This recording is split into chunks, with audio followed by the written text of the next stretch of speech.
Ils sont parmi les derniers à quitter Gazaville pour survivre. Il était aux soins intensifs à Al-Shifa. On a dû le sortir de l'hôpital quand ils l'ont assiégé. Saïd, lui, a une insuffisance rénale et doit être dialysé 4 fois par semaine. Mais ce n'est plus possible à Gazaville. Tous doivent rejoindre à pied le sud du Wadi Gaza, la zone où l'armée israélienne somme les Palestiniens de se rendre. Après 4 heures de marche que nous ne pouvons pas filmer, Saïd et sa famille ne savent plus très bien où aller. Je vous emmène où vous voulez, mais il me faut une adresse. C'est quoi le nom de l'école ?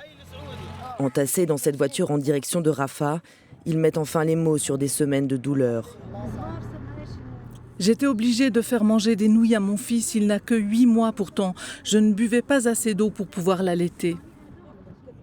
Ils ont dû fuir leur maison dès le 8 octobre. À chaque fois, leur nouveau refuge a été bombardé jusqu'à Al-Shifa.